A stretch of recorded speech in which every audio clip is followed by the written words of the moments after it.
After my A Better Way to Use Compression video on YouTube, I got a lot of requests on how to use EQ for individual tracks in a mix.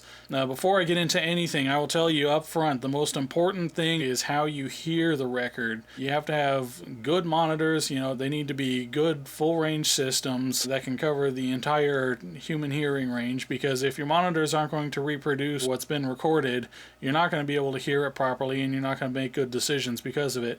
Likewise, your room is part of the monitor system, and if you have a room with a big spike at 150 Hertz, that's going to affect the way you mix, and it's not going to sound right in other rooms or on headphones. My website has a lot of information on setting up monitors and setting up your room, so I suggest you take a look at that. I've set up a basic mix because you want to use EQ in context with one another. This project here, it was a professionally recorded project in a real recording studio environment. They're very good musicians, very talented engineer.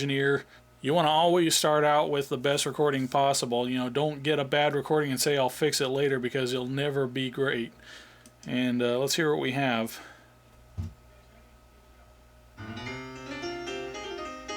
Alright, we got a piano here. A little bit on the tinny side.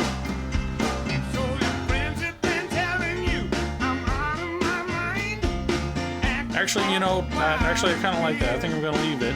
But one thing that jumps out at me is that the bass drum is rattling my room here. I mean, there's some definite heavy subsonic interference here.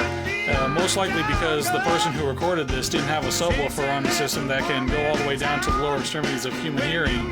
So I'm going to turn on my EQ here. And I'm just going to cut that low end a little bit until it stops rattling my rafters. Alright, now it's sounding a little thin, so I'm going to compensate for that. I'm going to set this to boost.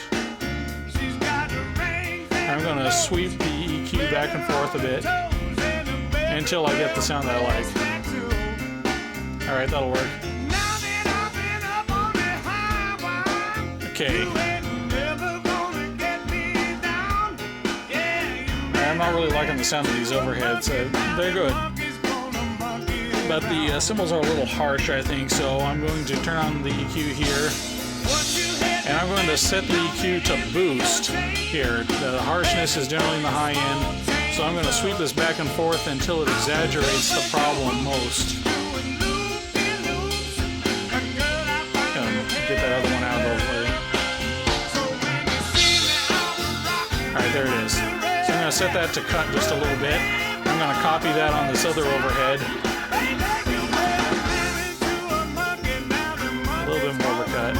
And just add a little bit of sparkle because I just like nice and shimmery cymbals.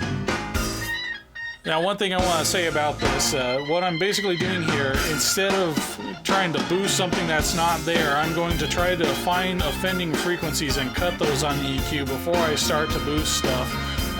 The reason for that is your ears are much more sensitive to boosts than cuts, so always try to cut whenever possible. Now this guitar sounds kind of muddy. This was obviously recorded. I'm going to stop this recording for a second. One very common issue with a lot of recordings is they just have a microphone stuck right against the grill of the amplifier. Don't feel like you have to worry about bleed because you're in a controlled environment. Put the microphone where you get the best sound. If you put the microphone too close, it's going to get muddy and you wind up using more EQ later, which makes it sound less natural. Okay, turn on the EQ. And I'm going to sweep this back and forth until it exaggerates the problem.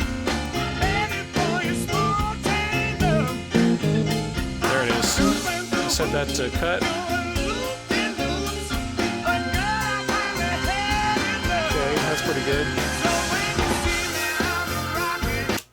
Alright, so that's basically it. Just try to find offending frequencies and attenuate them just enough in order to get everything to sit together properly. It's very important to identify what tracks need help, because not everything needs EQ, not everything needs a lot of EQ. For instance, this piano track here, it sounded kind of tinny by itself, and I thought I'm going to have to cut that, but when the rest of the music started, I wound up not needing to EQ that at all. That's the basics of it, and I hope it's helpful.